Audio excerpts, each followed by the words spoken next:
Okay, thank you very much for joining us. The topic that we are to listen to now is Asthma Pharmacy Referral Pathway Pilot that was conducted in the Northern Adelaide area. Our presenter is Sophie Tiley. Now, Sophie is an asthma educator with Asthma Foundation South Australia, and as Chief Executive of Asthma Foundation SA, I recognise in Sophie a very, very capable, committed, passionate educator and health professional, and it's one of those sort of staff members that you just want to keep. She's gold. So I know you'll be impressed with the story that Sophie's got to tell today about the referral program with pharmacy that we piloted in conjunction with the Northern Adelaide Medicare Local last year. So, Sophie, thank you.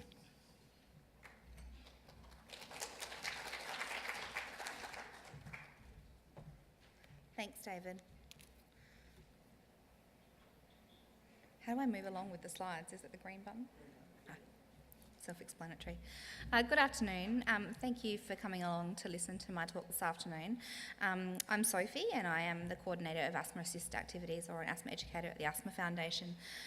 Today I am going to share with you our experience of the Asthma Pharmacy Referral Pathway Program, a pilot in Northern Adelaide. Are you sure?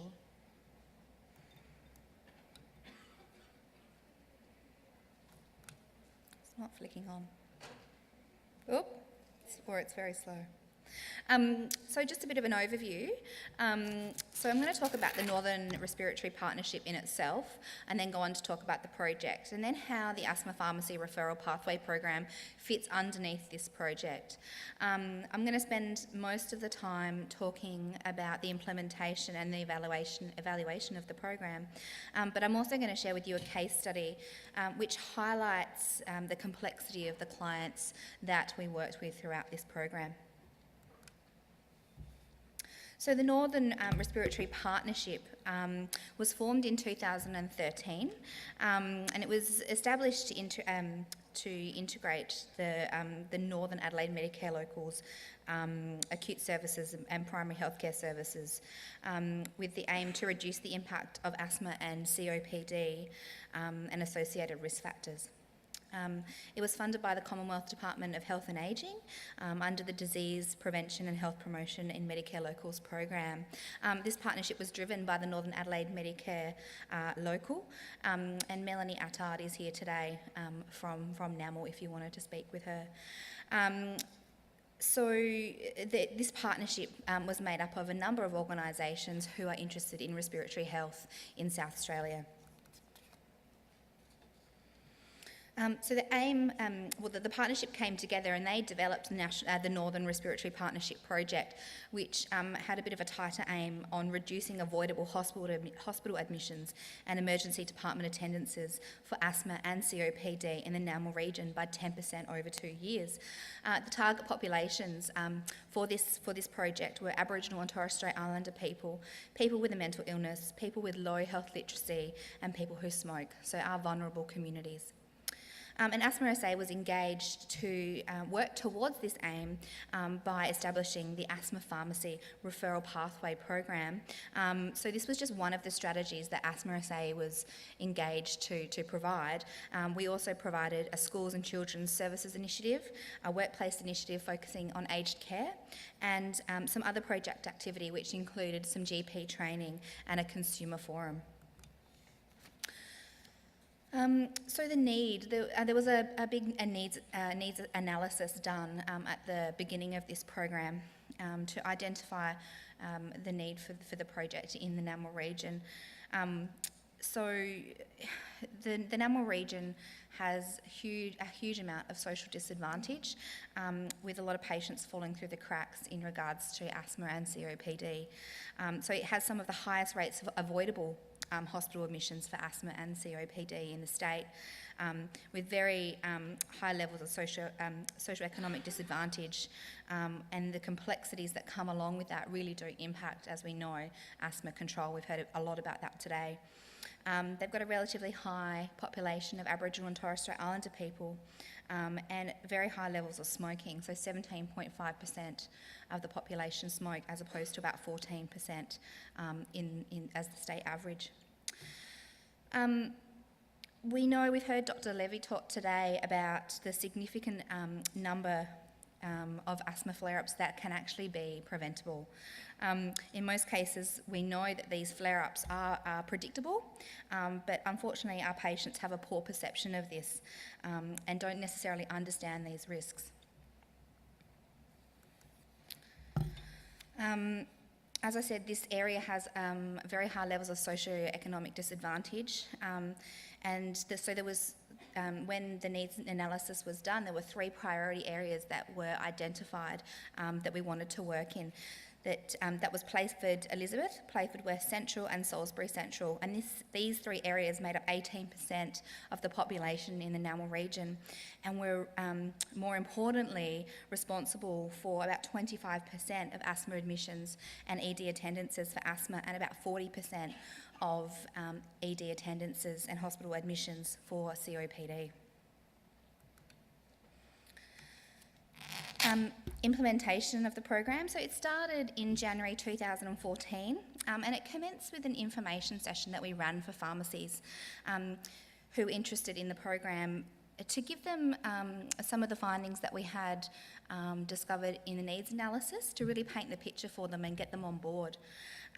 They were also distributed with a range of materials and resources to help with the implementation of the program and to sort of streamline the process and try and make it easy for them, so they were more encouraged to participate. So overall we had 8 pharmacies participating in the program, and referrals, we started to receive referrals towards the end of January 2014, so it happened pretty quickly. We used 2 main resources for the referral to initiate the referral pathway. I think today you would have come across the asthma control pack a number of times. So if you haven't already, the asthma control pack is a pack of information with a range of resources in there for people with asthma. We also developed the referral pathway referral form. So we developed this in conjunction with the pharmacists and the pharmacies that were involved. So they were on board right from the start. They, it wasn't just a piece of paper that we sort of flung at them and said, here, use this, we want you to use this. We involved them in the design of it because we wanted it to be as easy as possible for them to refer patients to us. So at the top there you can see there's sort of some brief education that the pharmacist would provide to the patient with asthma, and identify what their asthma control was like and whether or not they were suitable to be referred to the Asthma Foundation or not. And then there's space for customer details, and we tried to make it as simple as possible by just putting the sticker on there, as their standard sticker that's produced in the pharmacy already, and then it would be faxed to us.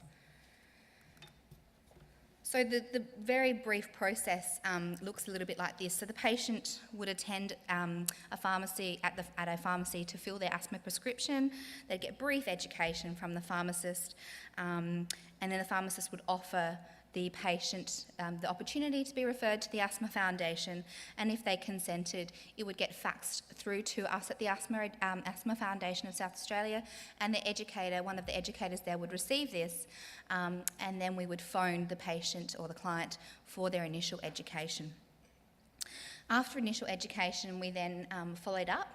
So we did follow up at 1 month and at 12 months. So again, just a brief overview of the education that we actually provide in the session. So the sessions did prove to be quite complex and quite lengthy.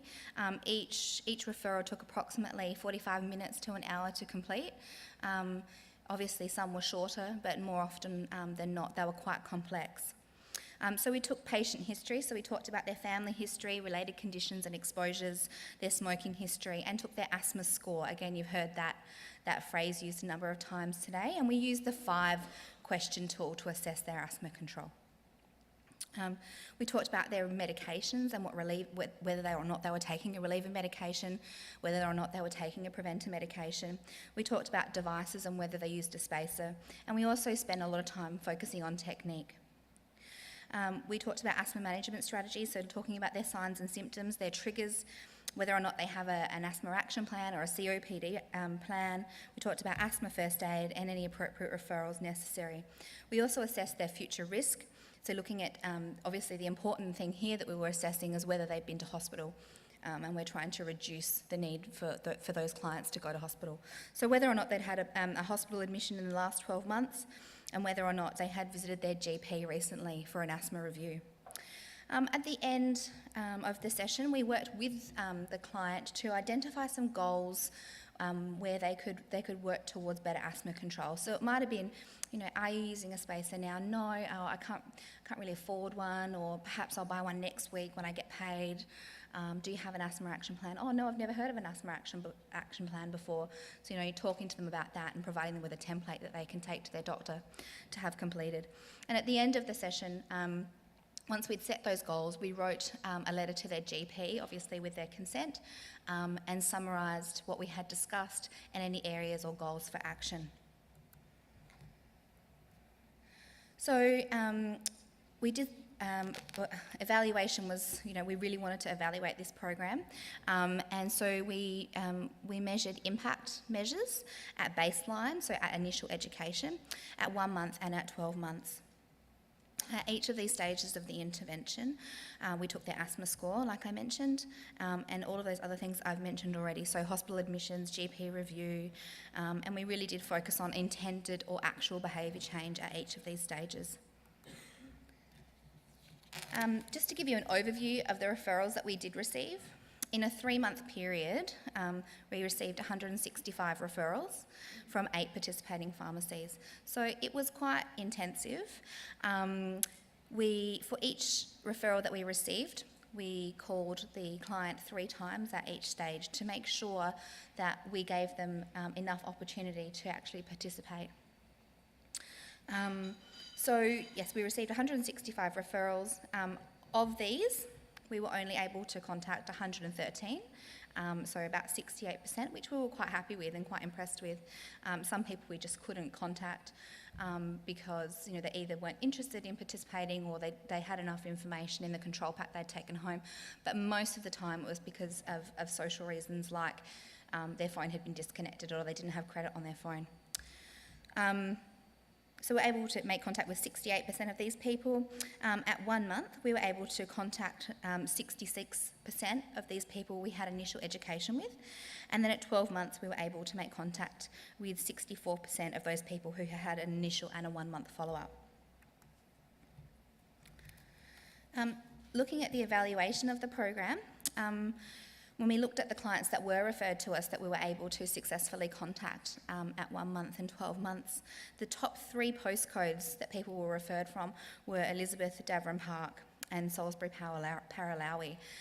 So again, really those areas were of high need and do have high levels of socioeconomic disadvantage. Elizabeth is, I think, it is the number 1 suburb with the number 1 most socially disadvantaged suburb according to CEFA in Greater Adelaide. So the most common age groups that were referred to us were 36 to 60 years old, so that was quite interesting given the fact that we know that it's mostly those over the age of 60 who die from asthma.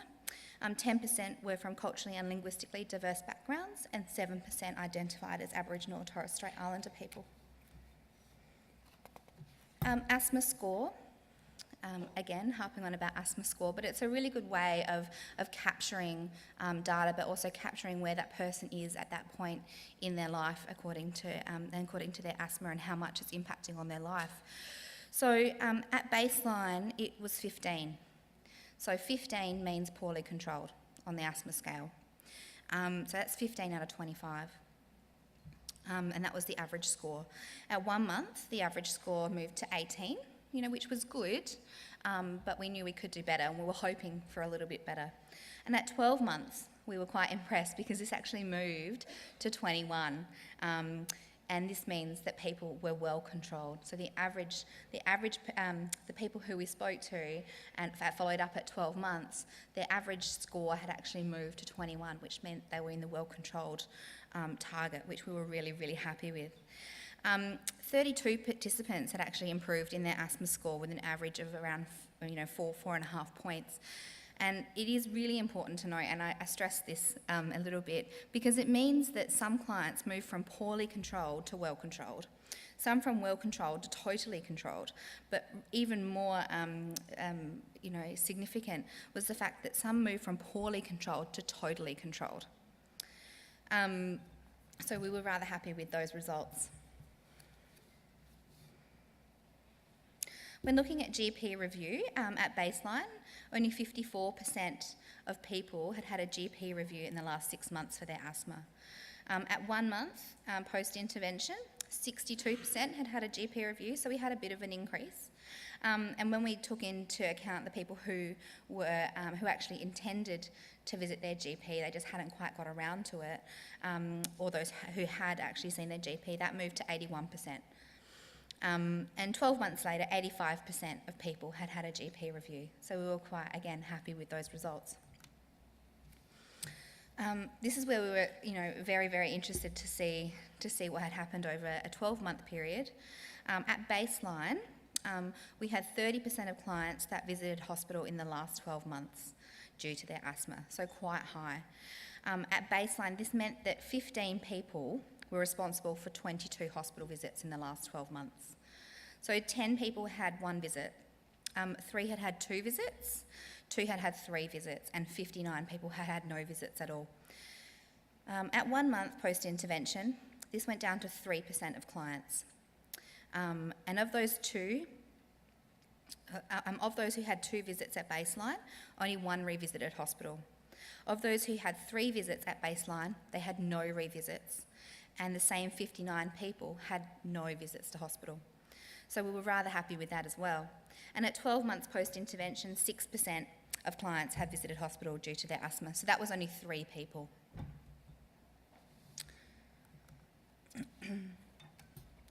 Asthma action plans. We've heard a lot about asthma action plans today and their importance in improving asthma control and asthma management in our patients.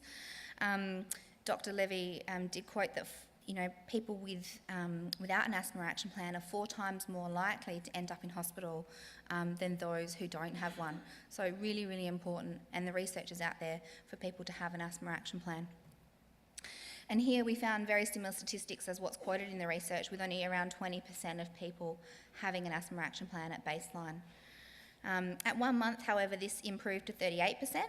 And of those who had an asthma action plan at baseline, 14 continued to have one 1 month post-intervention. And those who didn't have an asthma action plan at baseline had one at 1 month, with 22 intending to get one still. And at 12 months, we had 69% of people who actually had an asthma action plan. So we were quite happy again. Spacer use. At baseline, 35% of the clients were using a spacer. At 1 month, this jumped to 54%, and at 12 months, this jumped again to 79%. And of those who were using a spacer at baseline, 44% were still using a spacer at 12 months. So we can see by this data that behaviour change is actually sustaining over a 12-month period. Medication confidence. So this was looking at how confident people were in using their asthma medications across the 12-month period. So 1 being not confident at all, and 5 being completely confident or totally confident. So at baseline, people were unsure. So the average score was around 3.4. They were unsure about their asthma medications. That would have been, taking them, knowing what they do, using their device, etc. And at 1 month, the score improved to 4, so indicating confident. And at 12 months, again, this remained at confident. There were the goals that I talked about that we set at initial education. So there were the 3 top areas for action that were identified at initial education were establishing an asthma action plan, addressing hay fever, and getting their device technique checked. So again, you can see from the graph up there, it's a little bit complicated, the table, but you can see that across all of those areas, the behaviour change or the intention for behaviour change actually occurred at 1 month and at 12 months. We managed to not only collect this data, but also to do some focus groups with the pharmacies who actually participated in the program to really understand how they found the program being implemented into their store. And when asked why pharmacies decided to participate, there was a common consensus around pharmacies wanting to actually provide a better quality of care to their patients. 100% of the pharmacies involved said that that the program helped them identify those most at risk. And 80% felt the program improved staff awareness on the importance of asthma education.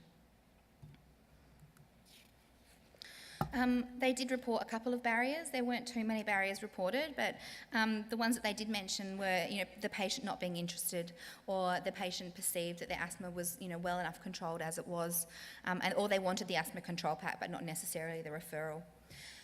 What worked well, the implementation, they said, was very streamlined. That it provoked interest in further training, the letters that they actually received. So when we wrote the letter to the GP, we actually sent a copy of that letter back to the referring pharmacist. And the pharmacists were telling us that they kept that on record.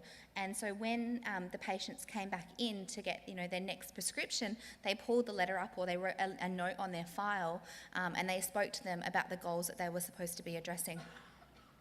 So they found that quite interesting as well. We also managed to run a client focus group as well, and when we asked them why they decided to have a referral to the Asthma Foundation, they told us because they wanted to help themselves or others. So it was quite interesting, the fact that they didn't just want to help themselves, but they were quite keen on helping other people as well. I just want to quickly share with you Roland's story. Sorry, I'm running out of time, but I really think this is quite important. I wanted to share with you Roland's story to highlight the vulnerability of some of the clients that we worked with. So Roland was 50, struggling with daily symptoms for over 20 years. He was a heavy smoker, approximately 100 pack years, so that's about 60 cigarettes a day. He had significant shortness of breath with daily activities, and he'd had past hospital admissions for his asthma. He was coughing and short of breath all the time, usually when he became sick with an upper respiratory tract infection. He'd never had spirometry, he had no plan, he had no spacer, he wasn't taking his preventer medication, and he was using his reliever several times a day, plus a nebulizer PRN, which, if I recall, was around 3 times a day. And his asthma score was 7. At the end of the initial education with Roland, we set some goals, and it was to establish an asthma action plan, or a COPD plan, to have his medication reviewed, to start using a spacer, and to think about quitting smoking. And at 1 month, when we phoned him back, Roland's score actually moved to 12 out of 25. And although that's still really low and indicates poor control, it's moved from 7, so we were quite happy with that. He hadn't yet established an asthma action plan, but he had started on his combination preventer again, and he did intend to get a spacer when he got paid that week, and he had actually cut down on his smoking. When we phoned Roland at 12 months, unfortunately he was in respiratory distress when we phoned him, and we actually ended up talking him through asthma first aid and calling an ambulance for him on his behalf. Roland was quite sick at the time, and we were really worried about him. So we followed up with him again a week later, post-hospitalisation. He was in hospital for 5 days. And luckily he had, unfortunately we don't always see the results we want to see straight away, and sometimes we need to have a number of points of contact, I guess, and involve a number of different healthcare professionals to get the desired outcome. But at the end, when I spoke to Roland, he had actually he established a COPD and an asthma action plan, and actually had been enrolled in pulmonary rehab. He was continuing his medication and had started on a medication for COPD. He was using a spacer, and when I phoned him, he'd had 5 days without any smokes. He said to me, "I wouldn't have called the ambulance myself. thank you so much. I'm feeling so much better. I have a new lease on life. I've had enough energy to walk around the museum the other day and visit my mum and sister who I haven't seen in 6 months. I even bought myself a new TV with the money I've saved from smokes. So just in summary, this is just one initiative of a larger project. The region had really high levels of social disadvantage and high levels of asthma and hospitalisations. It was really important that we did the needs assessment to get the pharmacies on board. It was a small project, but with significant outcomes for behaviour change. It is sustainable because the behaviour change was sustained over a 12-month period, and the referral pathways are still in place over 1 year later. Just my last slide, just the recommendations. We recommend that we continue the program beyond just the pilot program. If you ever wanted to replicate the program, we suggest that the pharmacists, they need adequate training and information, perhaps some incentives, and we need after hours availability. But really, invest in it, it works. We've had significant better health outcomes for our patients. And it's cost effective to reach those who are most at risk of falling through the cracks. Thank you. Sorry, I'm over. Thanks, Sophie. We've probably got time for one question or two. Are there any questions out there? In that case, I'm going to give you all an early minute. Sophie, that was fantastic. Thank you for that.